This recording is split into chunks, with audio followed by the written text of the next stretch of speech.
Hi, good afternoon, everyone. Welcome to our second one of several training sessions put together by NCME Scaling, Linking, and Equating SIGME, or SLE SIGME. Thank you for joining us today. My name is Mengyao Zhang. I'm the Vice Chair of the SLE SIGME, and our SIGME co-chairs are Jamie Malatesta and Stella Kim. I'll be moderating today's session given by Dr. Wang-Chang Li. He will be presenting classical equating methods for random groups design. If you have any questions during the session, please add them to the chat box or wait until Dr. Li opens up for questions. Our session is being recorded and video will be uploaded later to the NCME channel on YouTube. Before he starts the session, I'll give a brief introduction to Dr. Li. Dr. Wang-Chang Li is Professor of Psychological and Quantitative Foundations in the College of Education at the University of Iowa. He's also the director of the Center for Advanced Studies in Measurement and Assessment, CASMA. He worked at ACT from 1999 to 2003 and has worked at the University of Iowa since then. Dr. Li's areas of teaching and research include reliability and measurement error, equating, linking, and scaling, and generalizability theory. Thank you, Dr. Li, for volunteering your time for the training session today. And now I'll turn it over to you. Okay, thanks, Mengyao. So hello, everyone. I'm Wang-Chang Li. I'm really honored to be here as a part of the series of training sessions. I would like to thank Stella Kim, Jamie Malatesta, and Mengyao Zhang for giving me this opportunity. I also like to thank all the participants for coming to join this meeting. It's 2 p.m. in Iowa, but it depends upon where you live. That this time may not be the best time for you guys. My apologies. We couldn't really find the time that satisfied everybody in the world. So we picked the time that works the best for me. So hopefully this works out well. This is the second of a series of sessions. And last week, and Bob Brennan, he provided some introduction to equating, including the background, the context, the purposes, and he also distinguished some terminologies that sound similar, but then not exactly the same. He also talked about various data collection designs, including a single group design, common item non-equivalent groups design, and random groups design. So I'm not sure how many of you were in that session last week. So the methodology really depends on how you collect data. So today's presentation, I was thinking about initially covering both random groups of design and common item non-equivalent groups of design. But given the time constraint, I didn't think that I could cover both designs. So I'm going to focus on the random groups of design today, and hopefully there might be another session on non-equivalent groups of design down the road. All right, so let me share my screen here.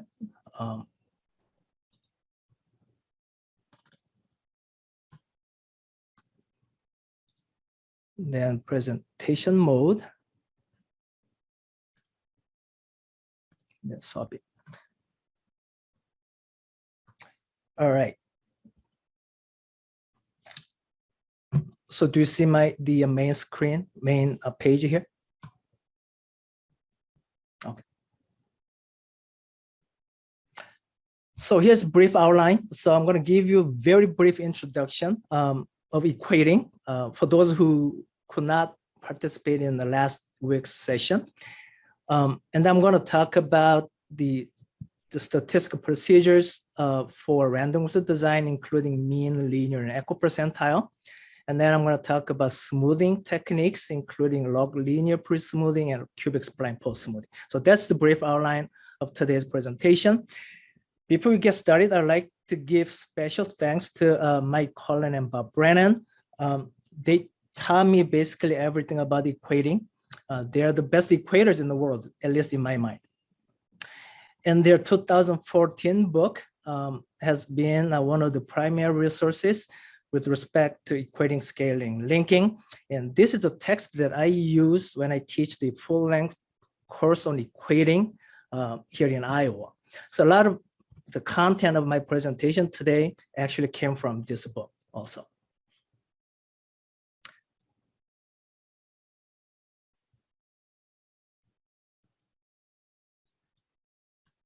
So as a brief introduction, so the purpose of equating is to make a statistical transformation of test scores that adjust for differences in difficulty among multiple test forms, such that the scores on the multiple forms can be used interchangeably. So the forms of a testing program must be developed according to the same content and statistical specifications. So that means if the content of the two forms are not the same, that means equating is not going to work. Equating is needed because it is impossible to develop forms that are precisely equal in difficulty. So no matter how hard you do when it comes to developing test forms, there's always some differences in difficulty. So that we need to adjust for those differences in difficulty through equating. So equating adjusts for those differences in difficulty, but we're talking about really small differences because forms are developed according to the same table specifications. They have to be very similar in difficulty in general, but they are not exactly the same. But in some other cases, like if you want to say connect, say grade 3 level test to grade 5 level test, it's not equating context. We're talking about vertical scaling. That's one of the topics that Mike Cullen will be presenting next week. If you're thinking about linking or connecting, for example, SAT to ACT assessments, for example, that's also not equating. It is called concordance. So SAT and ACT, they are similar, but the contents are not the same exactly. So when you link those two exams, SAT versus ACT, we're talking about concordance, not equating. And if you do that, we lose a lot of good properties of equating actually. For example, symmetry properties and population invariance, etc. So equating is a very restricted sense of linking two sets of scores. So we're talking about similar alternate forms of same testing program. And the smaller the differences in difficulty across the forms, the better equating works. So in fact, ironically, equating works the best when it's not needed.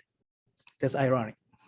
So in my presentation, methods will be introduced using population parameters, but in practice, the sample statistics will be used in place of parameters. So I'm going to demonstrate how the whole equating process works before you get into the technical details. So I'm going to share another file here.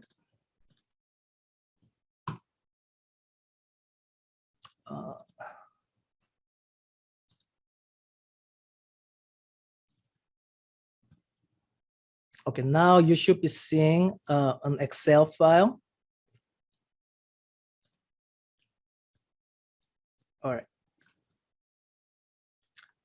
So equating in general can be viewed as two-step processes. If you look at an Excel file here, there is a form Y raw scores going from 0 to 124. This is a 124 item test. So raw scores on all the form Y goes from 0 to 124. By the way, so Y always indicates an old form or base form, and X indicates a new form. So new form is equated back to the older form, X to Y. So that's the notation that Colin and Brennan uses. So there's an older form, is raw scores, and there's corresponding set of scale scores, unrounded. So for this particular testing program, it's actually arbitrary. So scale scores go from 0 to 70. So raw scores from 0 to 124 convert to 0 to 70. So we got raw scores and scale scores. So these scale scores, unrounded ones, are rounded to integers for reporting purposes. So examiners who took this form Y, say last year, someone who got score 53, the reported scale score was 30, 54, 31. So column C is around the scale scores that are reported to the examinees. But in terms of equating though, we always use column B, the unrounded scale scores, okay, for the precision purposes. So we never use rounded scale scores for older form for equating purposes. So we have, okay, we call this a raw to scale score conversion table for the older form, which is a given. And then we have new form X, okay, same test length, 0 to 124. And trying to equate these form X scores to form Y. We want to put them on the form Y scale. So they are parallel forms, but difficulty differences, there's some differences in difficulty.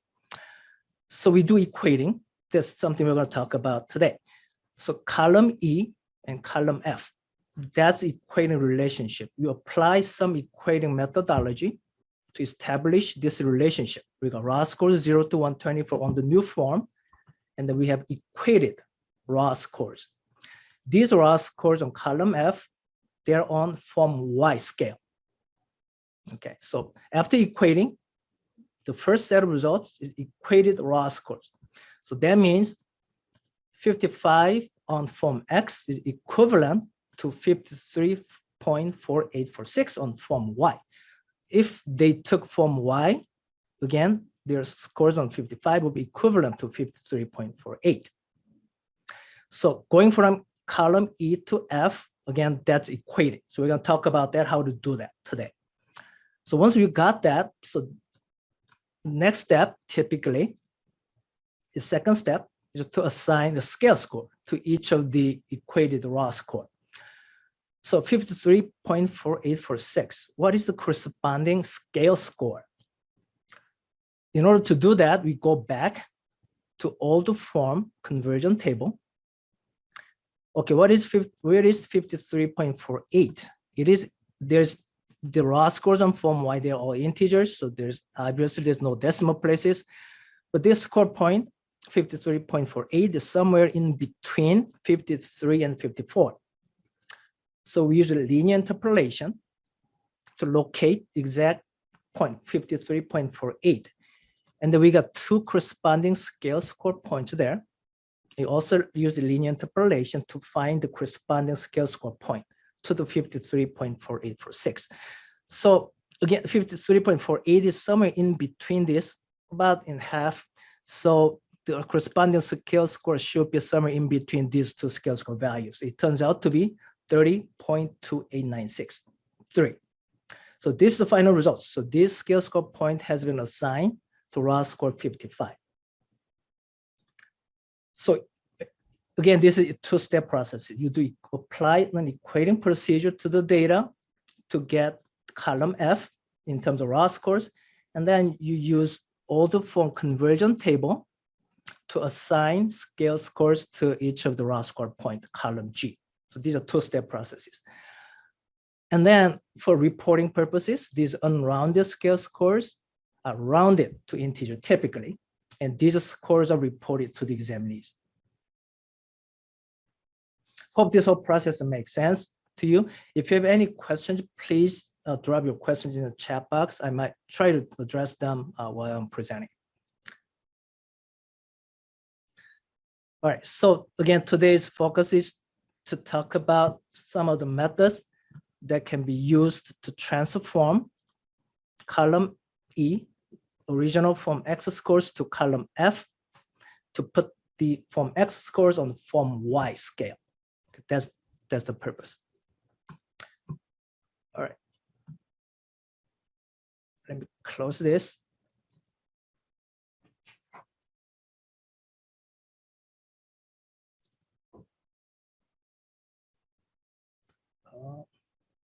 Sorry, that's sure. Let me try this again.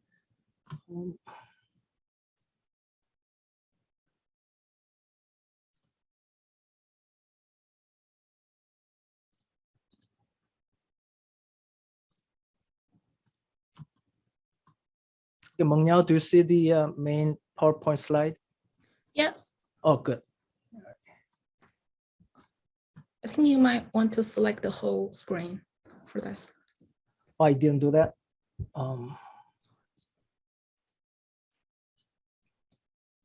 Sorry about that. Let me exit. Try this again.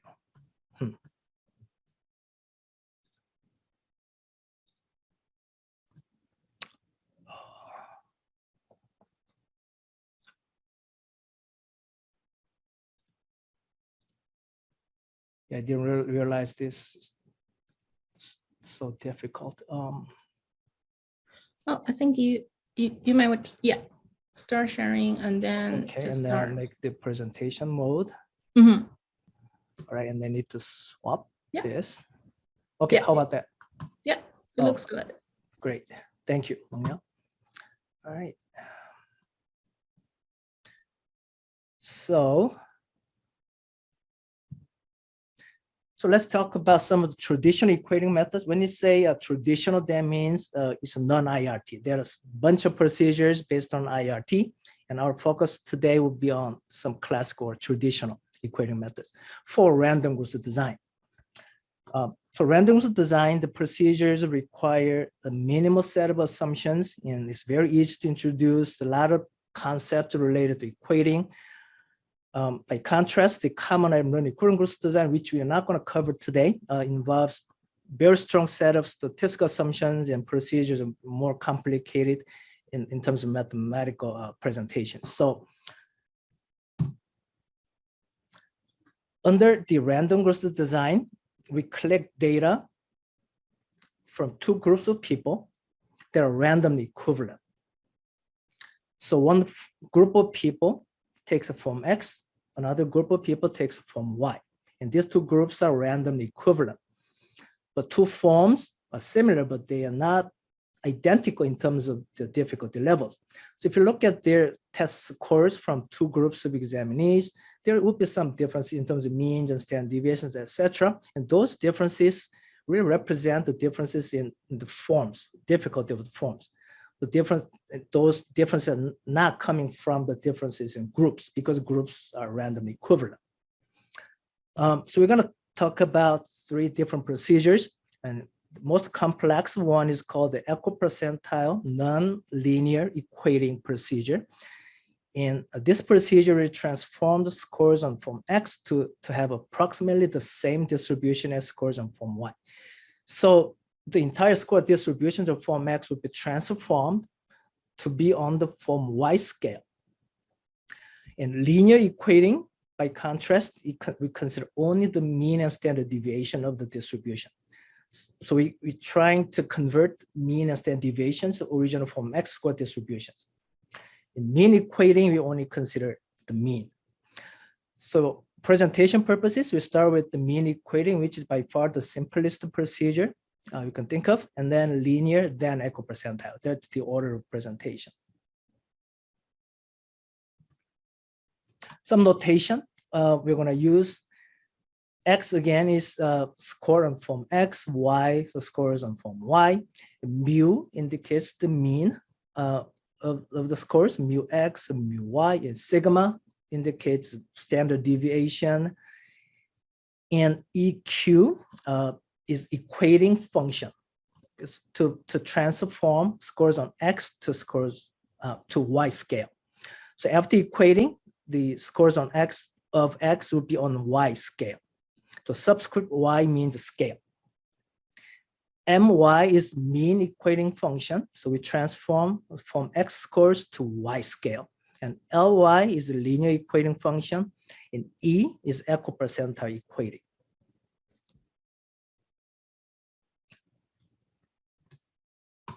All right, let's talk about mean equating. Some of the characteristics of the mean equating is that after equating is performed, so form X original scores are converted to form Y scale after mean equating. The mean of the equated scores or transformed or converted scores will be the same as the mean of form Y. So trying to match the two means using the mean equating method. So the equating relationship between the two forms is described by a line. Line means a linear. So mean equating is a special case of a linear equating, in fact. And we assume that the forms, they differ in difficulty by a constant amount along the score scale. That means form X is more difficult than form Y by a constant, and that constant applies to every single score point. All right, so in order to find the mean equating function, first step is set the deviation scores equal. So we have X minus mu X. That's one deviation score on form X, and Y minus mu Y, another deviation score on form Y, and set them to be equal. And then we solve this for Y. And that's actually mean equating function. If you do that, we got X plus mu Y minus mu X. It's very simple. That's the solution. Let me give you an example. Suppose there we have a 100 item test and two forms, X and Y, and mu X was 72 and mu Y was 77. And the two groups are randomly equivalent. So if you look at these two means, you can tell that the form Y is easier on average by 5 points. And form X is on average more difficult than form Y by 5 points. If you look at only the means. So how do you adjust the differences in difficulty? It's pretty simple. So if you use the mean equating function there, Y equals X plus mu Y, in this case is 77, minus mu X, 72, turns out to be X plus 5. So if someone who took form X, they have original X score. After equating, the score will be the original score plus 5. So that now the equated scores are on the form Y scale. So what are the form Y equivalents or equated scores of X of 75, 77, 85? So we do this actually every single raw score point on form X, 0 to 100. But now let's look at only 3 score points, 75, 77, and 85. So original score 75 is converted to 80 because 75 plus 5 equals 80, and 77 converts to 82. 85 converts to 90. So every single score point, original score point, is converted to Y scale by adding a same constant, 5. So if you look at the difference between the original score, 75, versus converted or transformed equated scores, 80, difference is 5. 77 versus 82, difference is 5.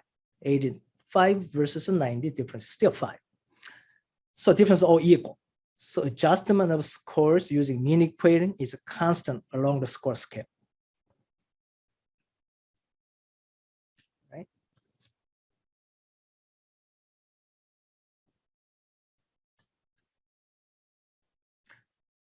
Now let's talk about the linear equating. So now we consider both mean and standard deviation. So after linear equating, so you transform the original raw score points on X linearly to put them on the Y scale using both the mean and standard deviation. So after equating, if you look at the mean and standard deviation for the equated scores on form X, they will be identical to the mean and standard deviation of form Y, original form Y scores. And the equating relationship is described by a linear line. And using linear equating, the two forms are allowed to differ in difficulty by varying amounts along the score scale. That means form X may be more difficult than form Y for low achieving students, but less difficult for high achieving students, etc. So the amount of adjustment is not a constant anymore. So in order to find the linear equating function, we set the Z scores equal. So we got form Y Z scores here and form X Z scores here, knowing the mu and sigma. Again, once you collect data, you can compute these statistics fairly easily. And then we solve this equation for Y to get the linear equating function. It turns out that linear equating function equals sigma y, standard deviation of form y, times x minus mu x divided by sigma x plus mu y. So we use this function. So x goes from 0 to 100. So we transform every single raw score point on form x to form y metric using this equation.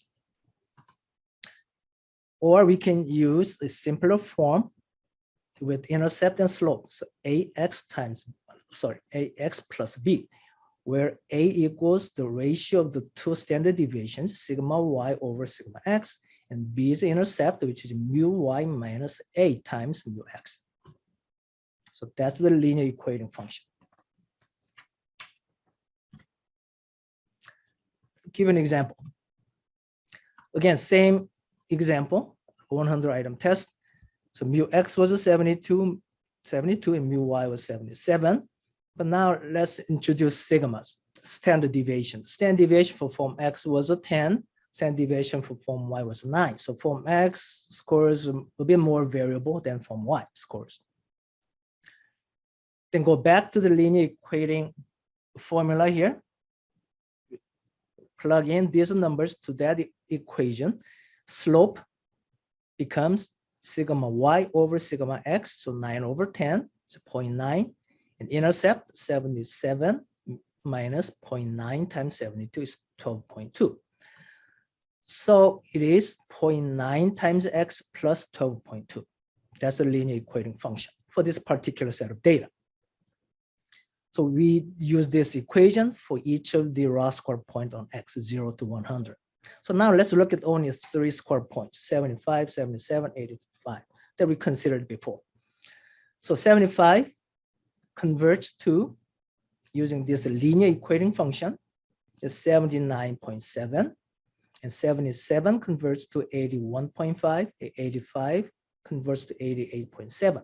So results are quite different from the results for mean equating. If you look at the difference between now the original score versus equated scores, at score 75, the difference amount of adjustment is 4.7. At score point 77, the adjustment is 4.5, 85, 3.7. So the amount of adjustment are not the same across the score scale. So this is one of the distinct differences between linear versus mean equating. So I can't really see the chat box. So if you have questions, please ask them in the chat box. And Meng Niao, hopefully you can let me know if there are any questions in the chat box. Sure. All right. I presume there are no questions yet. No questions yet. Okay.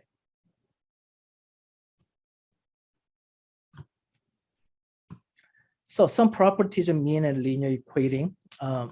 Recall that in this particular example, we got mu's and sigmas. Let's suppose we use the mean equating to adjust the scores on form X. So what would be the mean of the form X equated scores? After equating, so you adjust the scores on form X for a particular set of data. So every examinee, their scores has been transformed to Y scale. So what would be the mean of those transformed or equated scores? I can hear your answers. The mean should be equal to mean of mu y, 77, after adjustment. Okay, so original mean was 72, but after adjustment, you added 0.5 point to every single examinee. So the mean will become 77. So that's a mean equating.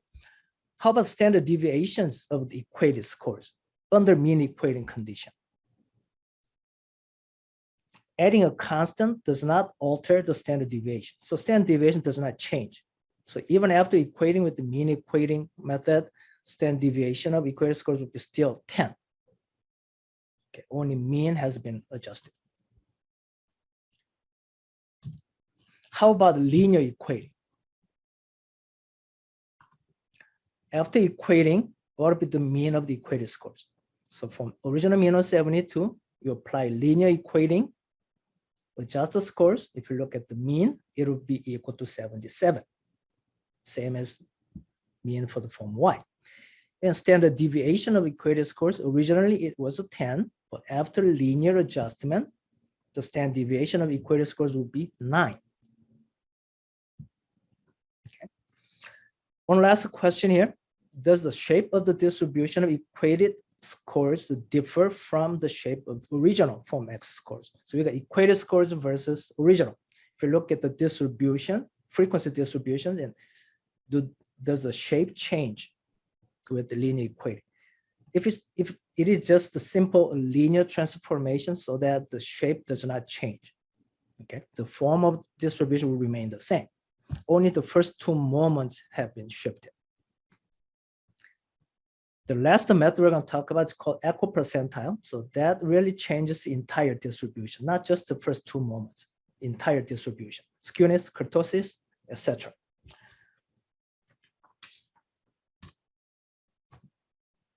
Before we get into that, let's compare the linear regression versus the linear equating. If you have two sets of data, one for X, another for Y, so you can do regression. You can use a regression as an equating method to find the convergent table. The problem is the answer is no, because regression is bidirectional. So regression of X on Y is here. But if you switch the variables, the regression of Y on X would be different, like this. So you got two different regression lines, depending upon which direction you are going. So we're losing the property of symmetry. By contrast, the linear equating function, we have only one function right there that can be used to transform scores on X to Y or Y to X. So we have only one function that can be used for both directions. So we have symmetry property there so that we can use the scores interchangeably in any context. So this is the reason why regression typically is not considered as an equating method. There's only one exception where the linear regression may work or would be the same as linear equating function. That is when we have correlation of X and Y, which is equal to 1. If we have perfect correlation between X and Y, the two methods will become the same. But in practice, it's not going to happen. The correlation is always lower than 1.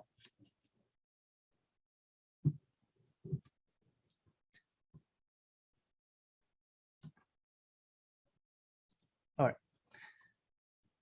So once you did equating using mean equating or linear equating, you can plot the relationship like this. So your horizontal axis, we have form X, original form X scores, and the vertical axis is form Y scores or equated scores. So if you use a mean equating method, here's a line in the middle. Okay, so score 0 converts to 5. We added 5 points to every single raw score point on X. So 0 goes to 5, 1 goes to 6, 10 goes to 15, etc. So that's the results of a mean equating. Okay. There's another line called no equating here. No equating means you don't do nothing. So 0 goes to 0, 1 goes to 1, etc. No equating, sometimes it's called identity equating in the literature. So there's no equating line. Okay, so 0 is 45 degree, 1, 1, 10, 10, etc. There's also another line in blue, it's a linear equating. Now the slope is not 1. The slope is different from the other two. Okay, because we consider standard deviations. So the mean equating should be always a parallel to no equating, because we add a constant to every single point. So in this context, the mean equating is about 5, not exactly 5 points above the no equating line along the score scale. Okay, so the two lines should be parallel. And then difference between linear equating versus no equating. At some score scales, the differences are bigger. At some other score scale range, the difference is smaller, etc. So slope is not 1 for linear equating. If you apply linear equating or mean equating, one of the practical problems will be since this is a 100-item test, the possible score range goes from 0 to 100 in the raw score metric. But after equating, the converted scores can go outside of the possible score range of 0 to 100. So for example, if you use mean equating, so we add 5 points to every single score point. So if your original score is 95, your equated score would be 100. That's 96 would be 101, which is impossible score. If you got perfect score originally, your equated score would be 105. So sometimes the equated scores go outside of score range, and what you're gonna do in practice, and a lot of times we truncate them. So because scores above 100 are not possible. So those examinees who got scores 95 or above, they all receive 100, something like that. So truncation is one practical method. Sometimes the equated scores do not reach the minimum or maximum, etc. So with a lot of hand adjustment at extremes, there's no right answer. There's no magic to deal with all these different situations, depending upon the context we're dealing with and depending upon your types of score scales we are using. So equating, applying the statistical method to data is not so bad, but afterward you have to really look at the results carefully. We need to pick the right equating method. We need to do some adjustments at extremes typically. Also look at the scale score distributions and make some hand adjustments. There's so many practical issues that you have to think about. It can be very complex at times. All right. So Bob Brennan always told me that if you think you know, you've done really perfect job in equating in practice, that means you don't know anything about equating. I trust that. All right, so this slide will summarizes the previous figure. So I mentioned most of them already. So let me skip this. Let's move on to equipercentile equating, which is nonlinear now. So after equating, the entire distribution of original scores will be shifted, changed. So the goal here is the distribution of form X scores. After equating, the equated distribution will be identical to the entire distribution of form Y scores.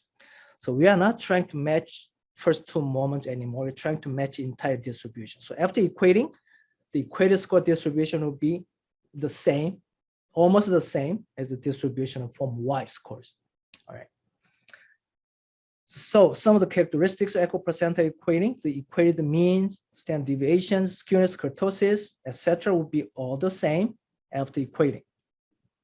And the equating relationship between the two forms is described by a curve. It's not linear anymore. And the forms are allowed to differ in difficulty by varying amounts along the score scale.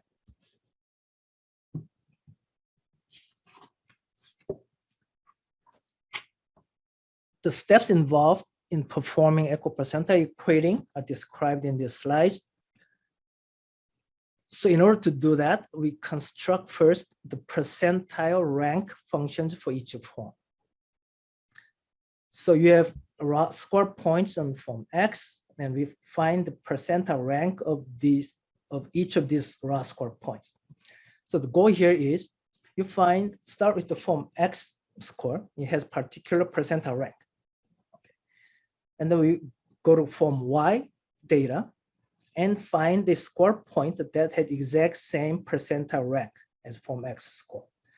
If two scores on form X and form Y, if they have the same percentile rank, they're equated. Okay, so we start with form X, find the percentile rank, and go to form Y. What is the percentile, the score point that exact same percentile rank? That's how we find the equipercentile equating relationship. So, so what I just said is described in this slide. I think the best way to understand this is using the graphs. So I'm gonna go to the next slide. using a hypothetical example with a 4-item test. So possible raw scores go from 0 to 4 for form X, and we have another set of table for form Y, 0 to 4. Second column is a relative frequency. Okay, there are 20% of people who got score 0, 30% got 1, etc. So these are relative frequencies. Third column is a cumulative frequency distribution. Okay, and then the last column is for percentile ranks. So 0, score point 0 has a percentile rank of 10, 1 has percentile rank of 35, 2, 60, etc. So we use these percentile rank values for equipercentile equating. Computation of the percentile rank really requires some definition of, we use traditional definition of percentile rank, but I'm not going to talk about that in detail here. If you're interested in the more technical details of how to get the percentile ranks, you can refer to the book or some other older literature. All right. So let's say we get these percentile ranks for each of score X. All right. Then, so this line curve, it just represents a percentile rank. So score point 2 has a percentile rank of 60, 3 has 80, etc. Okay, now we have percentile rank plot for form X. Now we want to put together percentile ranks for form X and Y, both. All right. So 0 to 4, and this line is for form X percentile rank. Blue line is for form Y. Okay. So how does process works? Start with point 2. We do this for every single raw score point. But let's say we are doing for score point of 2. Point 2 has form X. Okay, new form has percentile rank of 60 right here. And then we go to form Y here. So this is a percentile rank of 60. And what is the corresponding raw score point down there? Okay, score points are integers. We use a lot of linear interpolation, and we use actually continuous distribution of percentile ranks, etc. There's some hidden stuff in there. So we can find the score point right there, which is in fact equal to 2.83. Okay, so score point 2 on form X equated to 2.83 using Equipercentile method. And you can also do for score point 1 like that, 0, 3, and 4. You do all these score points. So this is how Equipercentile method works. In practice, we never use graphs, right? So we have analytic procedures and formulas and computer programs, so you can use those. But this gives some basic idea of how the procedure works. Okay, let's look at some examples. So these are from real data sets, 2 forms, form X and form Y. Each form had 40 multiple choice items. These plots, blue versus black, they represent actual frequency distributions. Okay, the blue line for form X, black line for form Y. So old form and new form. Just looking at the frequency distributions, again, the 2 groups are random equivalent. There's no difference. Hopefully, random assignment was done properly. So no difference in the ability of the groups. Only difference is the forms, form difficulties. So just looking at these frequency distributions, you can say that the form X is somewhat easier than form Y. Okay, form X distribution is shifted to the right side. Okay, so these are frequency distributions. These are for the percentile ranks. Okay, so we compute the percentile ranks for every single score point for form X and form Y and put them together here. And then use the graphical procedure to find the equipercentile relationship. I'll use computer program to do that.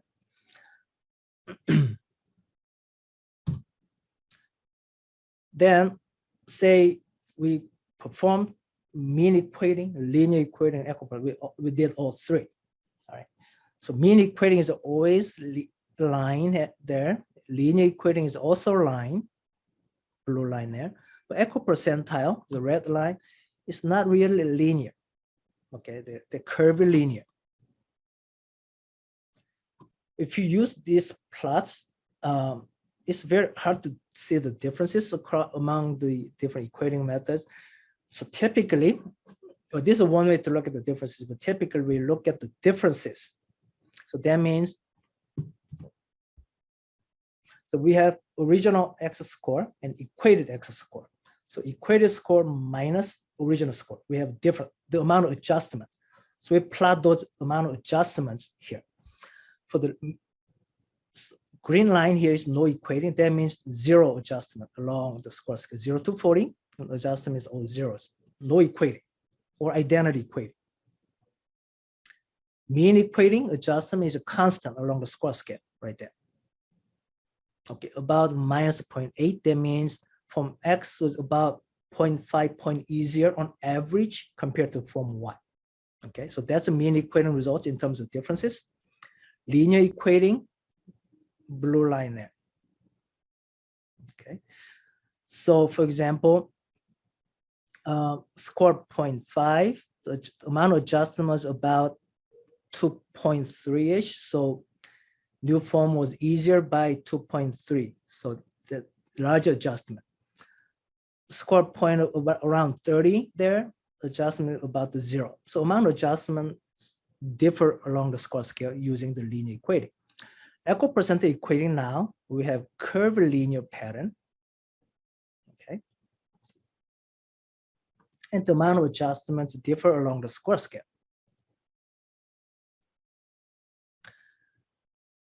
Near the score point near 10, the amount of adjustment between linear versus equipercentile, they're about the same, 1.8-ish. And score range from say 25 to 40, okay, this range. If you look at equipercentile, the results are very close to no equating. So that means that there's not much adjustment going on from score range from 25 to 40. So that means the two forms are very similar in difficulty for those score points. Okay, so not much adjustment going on using equipercentile method.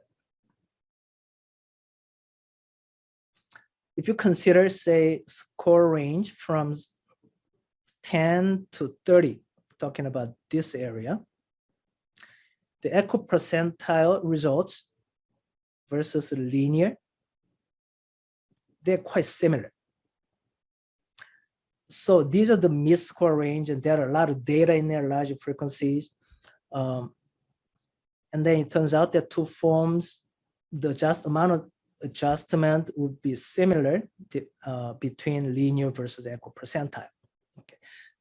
So if you're making important decisions, say around score range of 10 to 30, it shouldn't really matter which equating method to use. You can use linear or you can use equipercentile. But if you're making important decisions along the entire score range, the 0 to 40, then it really makes a lot of difference depending on which method you pick.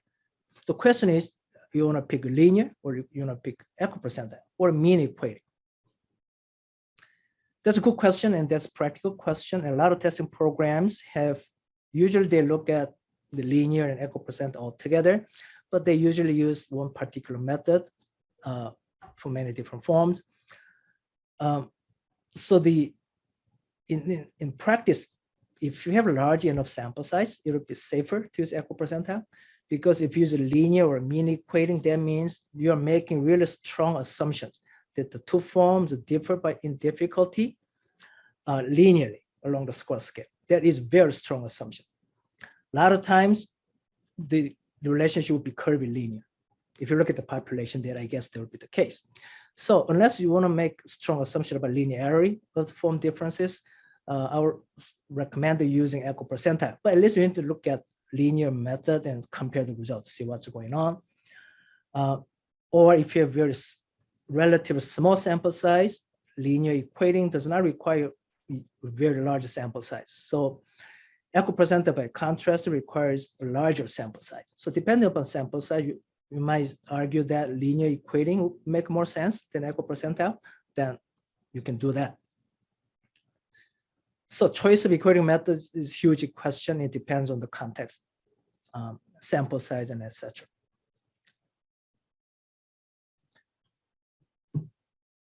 Okay. So after equating is done, what you can do is you can look at the moments. You can mean, standard deviation, skewness, kurtosis. So this is a summary of those moments. So we have original moments here, form X and form Y, mu, sigma, skewness, and kurtosis. Okay, form X, Y, and form Y. If you just look at the form mean scores here, so form Y had 18 point, about 19, and form X is about 20, using rounding. So we can say, okay, form Y was about 1 point more difficult than form X. If you use a mean equating method, you adjust this difference in means. If you use linear equating, we use all mean and standard deviations. Equipercentile, we use all 4 or more. Okay. All right, so after equating, so now we can compute the equated or transformed moments. If you apply the mean equating to the data, after equating, the mean of the adjusted scores or transformed scores will be identical to the mean of the older form here, okay, 18.9798. But the other 3 moments is same as original 3 moments. So standard deviation doesn't change, skewness, kurtosis don't change either. Okay. If you use linear equating, the first 2 moments, mean and standard deviations of equated scores will be the same as the first 2 moments of form Y. Skewness, kurtosis remain the same as original form X moments. Equipercentile, now all 4 moments have been shifted and they're supposed to be very similar to the moments of form Y. But they are not exactly the same because we're dealing with the discrete test score distribution. If we're dealing with continuous distributions, these results should be exactly identical. Because of discreteness, these 4 moments are roughly identical to the form Y distributions.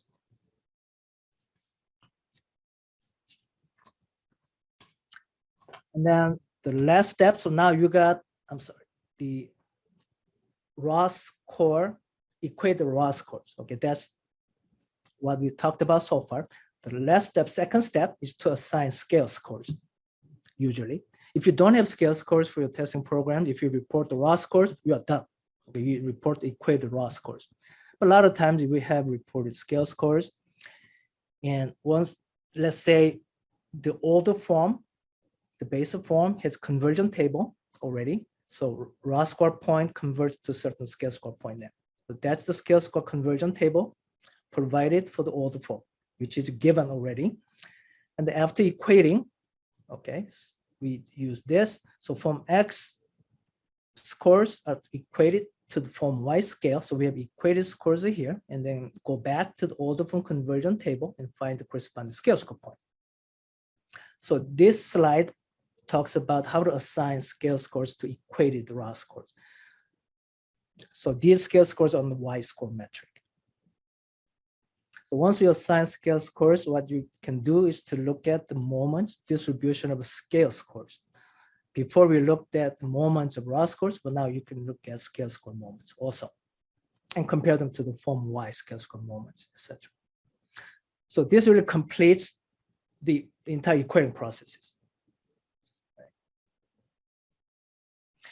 Any questions? I'm going to pause here. And then if you have any questions, I can address some of them if you want. Let me stop sharing this for now.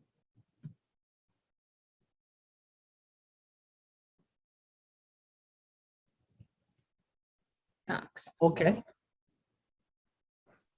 The last bullet. Let me see, what was the last bullet? Oh, so, all right. So once you assign scale scores to the equated raw score points, you look at the moments also. And then I think what you mean, I think the last point here, adjustment. So can I share my the Excel file one more time? Let's see.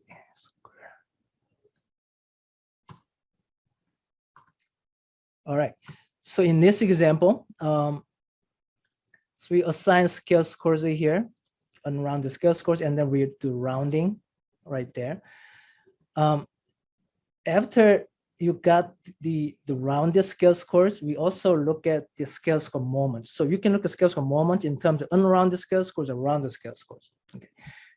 And then if the distribution, frequency distribution based on rounded scale scores have some outstanding, unpredicted kind of peak in the middle or etc. So you can really adjust by hand. Say you got so many score point of 30. Okay, so how about I make adjustment 30 to 29 instead by hand? Because in terms of unrounded score, it was 29.5. Well, it could go either way, up and down. So let's say you round it down to 29. Then look at the distribution. If it looks better, then okay, I might go with 29.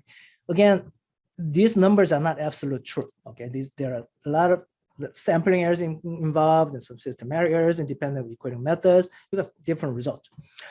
But you don't want to make this adjustment by hand easily. You got to be really, really careful. And a lot of times, usually we never touch the score point in the middle. A lot of adjustments actually happen at extremes. Say 70 was the maximum possible scale score in this particular example. Let's say after equating, somehow we have, say this was the result. I'm sorry, 69. So the maximum possible, say someone who got perfect score 124. So after equating, let's say it turns out to be 69. So that person may not be very happy. I got perfect score. How come my scale score is not the perfect score, which is 70? So in this particular case, usually we make an adjustment and make it 70. Okay, this is sometimes called a policy adjustment, policy decision. So minimum and maximum scores are usually fixed to minimum possible, maximum possible. So we do make some hand adjustment at extreme scores. But in cases, sometimes you can make some adjustment in the middle score range, but that is done rarely. You got to be really, really careful when you make adjustment in the conversion table. Our job as a psychometrician, it may be pretty simple, right? You make a hand adjustment, looks good, but think about the examinee's perspective. It make a whole lot of differences for the examinee. So you got to be really careful when you make a hand adjustment at the end. So I'm not sure if I answered your question. And we have two more questions in the chat box. Okay. The second one is from Natasha Wilson. How do you determine if the differences in difficulty remains constant across forms? So I think the question may be, I can rephrase that question this way. So how do you pick the equating method? Mean, linear, or equipercentile? If you believe the difficulty difference is constant along the score scale, you can use the mean equating. That's good enough. If not the case, if the difficulty differences have linear relationship, you better use linear equating. Curvy linear, use equipercentile. But how do we know? We don't know that for sure. Because we use sample data for equating, we never have access to population. So we don't know the population equating relationship. That's the problem. So we do use your best judgment about that. And again, it really depends on your practical constraints, and you have a lot of considerations for choosing an equating method, depending upon sample size and resources and the historical, data, etc. A lot of cases, equipercentile methods are used a lot in practice. In some testing programs, they prefer to use linear methods. But mean equating It's not very often used in practice for large testing programs, but mean equating could be very useful for when sample size is very, very small, like classroom assessments, like 50 and 100 max. So linear equating is more parameters to estimate than mean equating. It requires a larger sample size. So if you're dealing with a very, very small sample size, mean equating results would be most defensible. So sample size is huge consideration when you make these decisions. But again, for large testing programs, usually they prefer to use Equipercentile method. So Meng-Yao, can you see the screen? Yes. Okay, wonderful.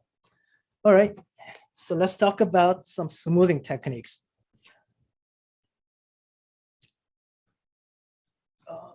Whoops. So let me go back to previous example here. So for equating purposes, again, we use sample data. For Equipercentile, again, unit sample size, say greater than 2,000 per form for, and you perform Equipercentile equating. Okay. So when you look at the frequency distributions, X and form Y, they are not necessarily smooth. You see a lot of bumpiness along the square scale because we're dealing with the sample data rather than population data. So you do equating based on these sample data bumpy frequency distributions.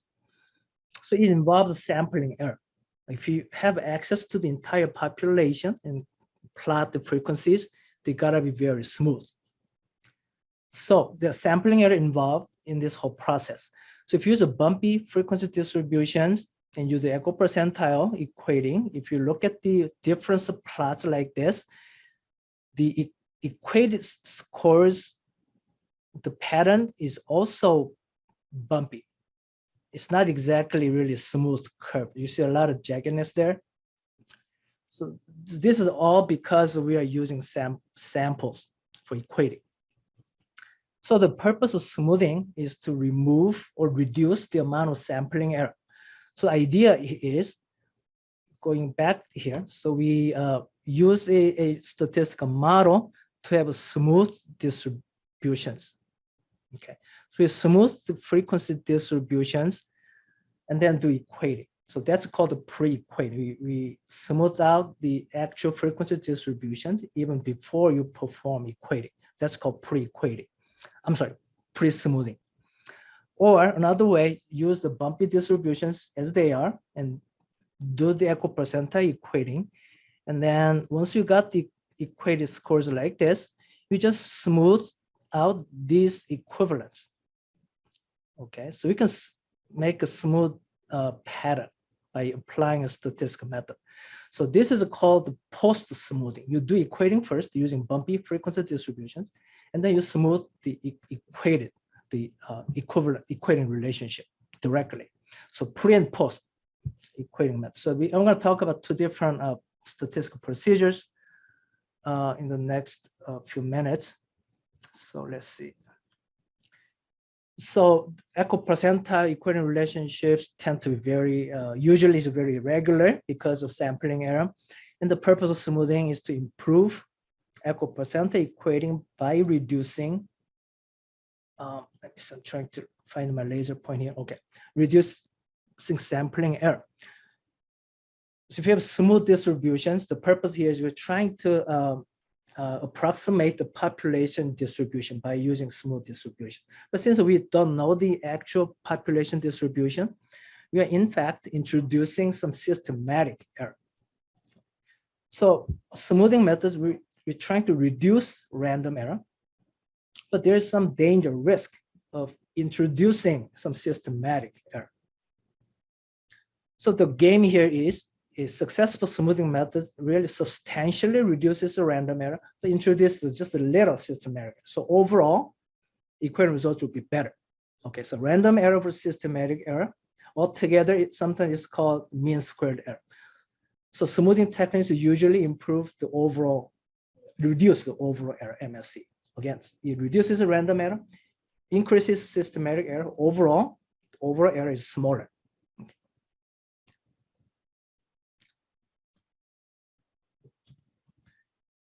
As I mentioned before, that in general, there are two broad types of smoothing methods. One is pre-smoothing and second is post-smoothing.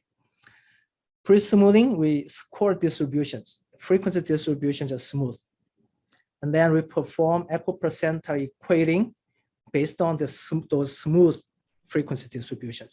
The procedure is exactly the same. You compute percentile ranks and then find equivalent scores, but based on smooth distributions. One pre-smoothing method that is most widely used in practice is called polynomial log linear model. So we're going to spend some time in talking about that method. There's some other pre-smoothing techniques as well. Our focus will be on this particular model. Post-smoothing, again, equipercentile equivalence, equated scores are directly smooth. Equated relationship is directly smooth. And one method we're going to talk about is called the cubic spline method. Again, there's some other post-smoothing techniques as well. Okay, let's talk about polynomial log linear model, pre-smoothing model. Log linear models are very flexible and can be used for many different types of categorical data. So we're dealing with test scores that are discrete and categorical, and this model is really good for our test scores. So the log of the frequencies at each score point, we use a log linear model here. Okay, and this is a polynomial log linear with degree of C here. Okay. So if you use second degree polynomial, that means you are using C equal to 2. And this model is called quadratic model. So you have only two terms here, second power here and first. You can also use C equals 3. Then you have additional term here, W omega 3 times X cubed 3. So choice of C is made by the investigator. And then the omega parameters in the model can be estimated by the maximum likelihood estimation using a computer program. So the properties, some good properties of polynomial log linear pre-smoothing model is that the first C moment, again, C is selected by the investigator, 2, 3, 4, 5, etc. So depending upon the C values, the first C moments, 2, 3 moments of the fitted, means smooth distribution, are identical to those of the sample original frequency distribution. If you fit a quadratic model to the data, if C equals 2, then the mean and standard deviation of the fitted smooth distribution will be identical to the mean and standard deviation of sample original distribution.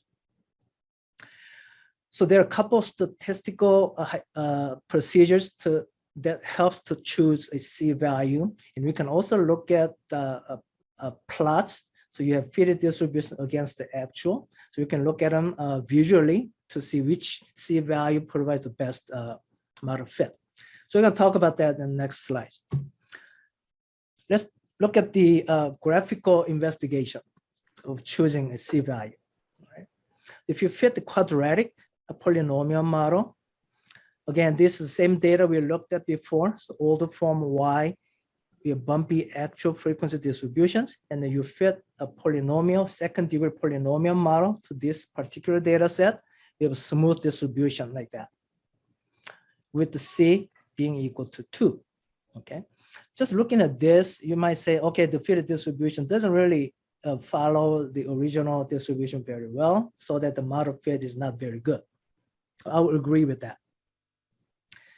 So if you compute the mean and variance of these fitted distributions, those would be equal to the mean and standard deviation of the actual frequency distribution. Okay, so the first two moments are preserved to be equal. If you fit, say, 6th degree polynomial, when C equals 6, now the fitted distribution is very close to the actual. It looks really good. So distribution is smooth, and at the same time, it follows the actual distribution fairly well. So maybe C equals 6 may be a good choice. If you fit the larger value like a 10, See what happens. Okay, it's very close to actual. It's even closer to the actual, but the line is not very smooth. I see some jaggedness in those areas, etc. So we're kind of overfitting the data. So we don't really want to overfit the data. We got to be somewhere in between, underfit, overfit. We need to pick something in between. Okay. So maybe among these three values, I might say, okay, 6 may be a good choice, just by looking at visually the plots. So you do this for each form, okay? From X and form Y, you get two fitted distributions, and then do the equipercentile equating. There's, let's see, so form Y data, so we got original moments here, mean standard deviation, skewness, kurtosis. If you fit the polynomial, fourth degree polynomial, okay, the first 4 moments would be identical to the original. If you fit third degree polynomial, first 3 moments would be identical to the original. But the kurtosis is not the same as the original. C equals to 2, first 2 moments will be identical, 1 first moment will be identical. Okay, this just demonstrates how the moment preservation property works on form Y. All right, so this slide provides some statistical procedures you can use to determine a particular C value for your particular data set. Typically, people look at the various C values, say 1 to 10. A lot of times, the 1 is not very often selected, 4 or higher, depending upon your sample size, etc. So let's look at all 10, 1 to 10. See if which model fits the data better. Here, the 3 statistics you can use. Overall chi-square statistic and individual difference chi-square statistic, which compares 2 models, 2 adjacent models, okay? C and C plus 1, the differences. And then AIC information criteria. AIC is by far the simplest. You just compute AIC value for each of these model. And then among those, you pick the one that has the smallest value. So we said that has the best model fit.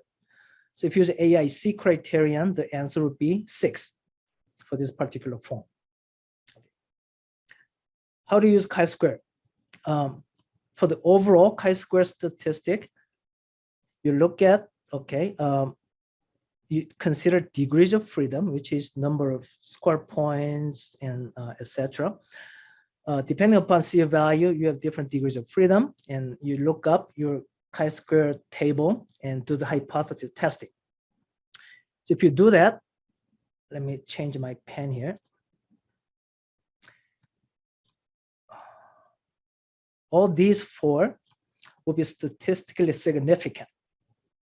Okay, if you have compared these to chi-square values, that means if any of these is significant, that means the model is not appropriate. Model does not provide a good fit. Okay, so reject those 4 possibilities. 5 or higher, they're non-significant. That means they're good. Okay, so we need to pick one of these C values. Usually we pick the smallest C value. Okay, with the principal parsimony. So if you use overall chi-square value, the answer will be 5. Right. Chi-square difference statistic, we compare 2 adjacent models with degrees freedom of 1, and I think the chi-square value will be 3.8 something. And this, for example, 9.86 is significant. That means we're comparing C and C plus 1 here. So 5 and 6, we're comparing C values of 5 and 6. It is significant. That means model 6 is better than model 5. Okay, now move up. This compares model 6 and 7, which is non-significant. That means 7 does not provide even better fit compared to 6. So we stop there. So that's the answer. 1.1. So we, based on 3 statistics, we got different results possible. But here, based on AIC, the answer was a 6.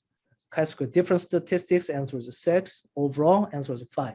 So either 5 or 6 will give you fairly good results. I'll pick 6 in this context. So we do this for each form, X and form Y, and pick particular C value, all right? So we pick 6. Let me change my laser pointer here, all right. So you got the smooth distributions for form X and form Y using C of 6. So use 6 for both forms, X and Y. You got 2 fitted distributions and we performed equipercentile and then looked at the equating relationships as difference values here. So it compared the triangle that's unsmooth original equipercentile results, okay? And then we have smooth equipercentile equating results based on polynomial procedure. Okay. So the equipercentile relationship tends to be very smooth along the square scale compared to the original unsmooth method. Fairly good result. We also look at, typically, we use standard error band around the unsmooth equipercentile results. Okay, triangle line, bumpy one, and we construct a 98% confidence interval using some sort of estimated standard error for equating to construct intervals. And then we use that to see if the smooth equipercentile relationships are staying within the standard error band along the score scale. If at some score points, the smooth results went outside of standard error bands, we say, okay, we are doing too much smoothing. So we change the parameter, etc. So this could serve as one of the criteria of how good the chosen parameters are in terms of equating relationships. Okay, so standard error bands are very useful in making that decision.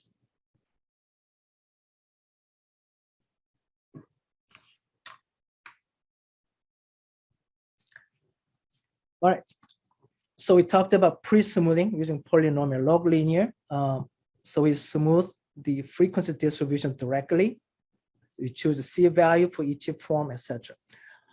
For post-smoothing, so we don't do anything with the actual frequency distributions. So we use the bumpy distributions as they are, and then we do perform equipercentile equating. And then we have bumpy equivalence, equating relationship. And then we smooth that equating relationship directly, okay? That's called post-smoothing. One of the methods we want to discuss is cubic spline method. I don't want to get into the technical details of post-cubic spline method.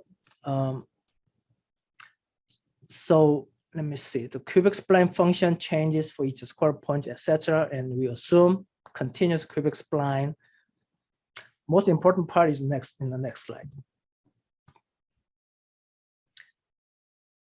So we use this minimization criterion. So over square points, this function should be minimized subject to having minimum curvature and satisfying the following constraint. So S is the parameter for cubic spline post-smoothing. Again, you need to pick the S value. So that really controls the amount of smoothing. Okay, depending on S, sometimes you do a lot of smoothing, sometimes you do very little smoothing. So you need to pick an S value. Okay. So here, in order to use this function, what you need is a standard. Sorry. Okay. So standard error of the unsmooth equipercentile equating. So standard errors can be estimated using some analytic procedures or using bootstrap techniques. And there's so many different ways of doing that.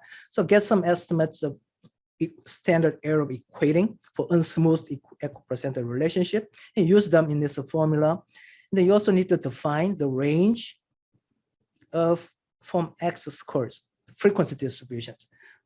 So we don't want to use the entire score range because we have very few examinees oftentimes at extreme values, and they might affect these cubic spline functions a bit. So we are trying to restrict the range a bit. So typically we use a 0.5th percentile to 99.5th percentile, typically. But you can use some different values, but results are typically very similar. So you need to set the range and get the standard errors, and then you need to define preset S value.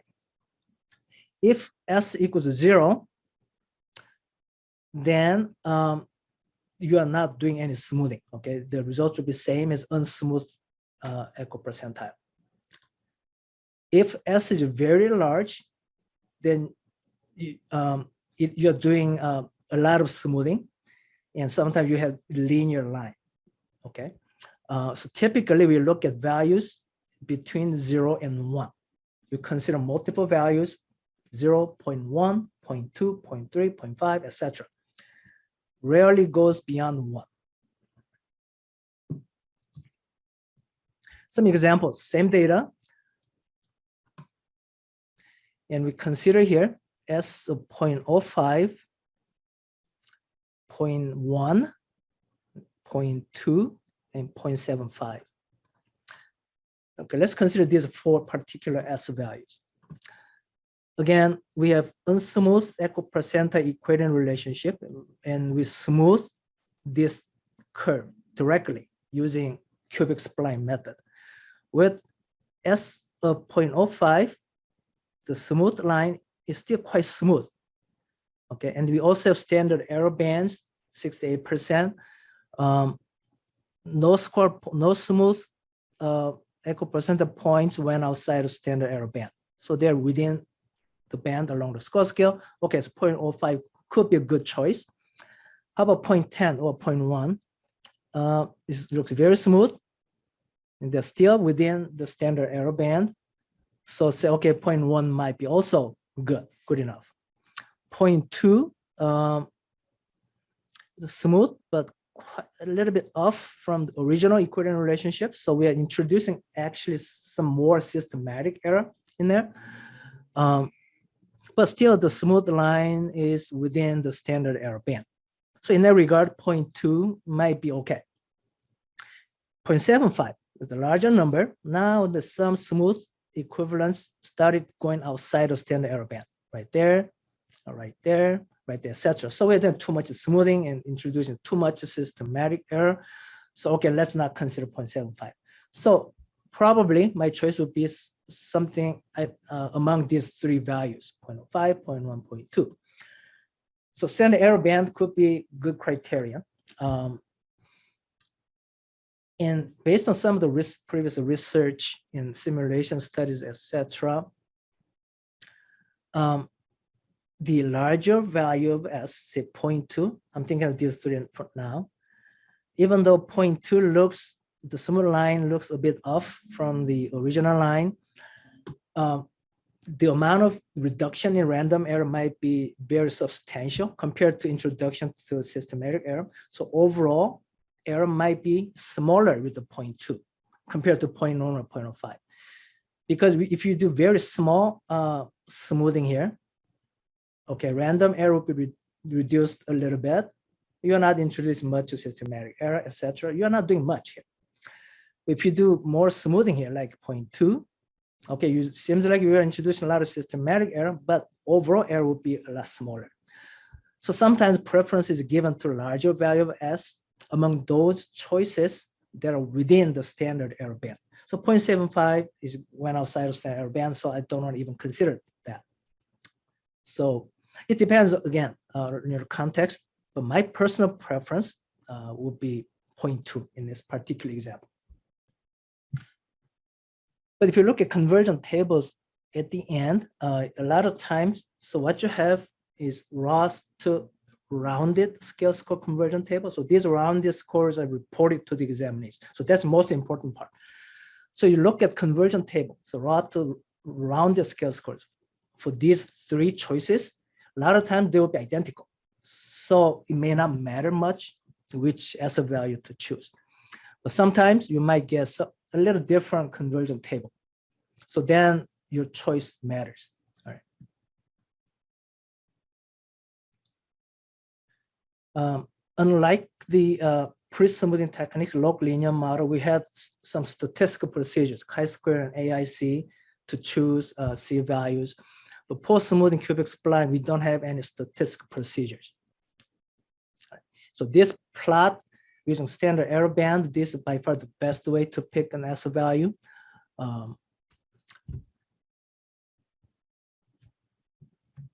So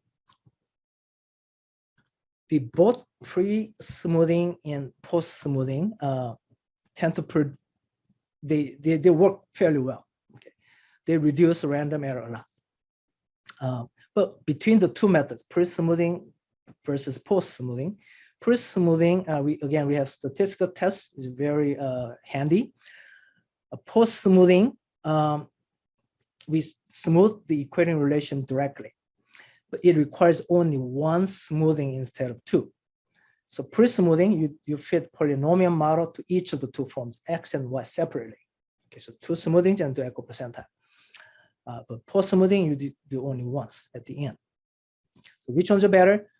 There's some differences in terms of which method produces systematic error more, etc. if you do simulation studies, but generally the two methods tend to work fairly similarly, and both results are very reasonable in many cases. So in practice, if you do equipercentile equating with a sufficient sample size, say more than 2,000, it is always better to use one of these smoothing techniques so that we reduce some random error in your equating results.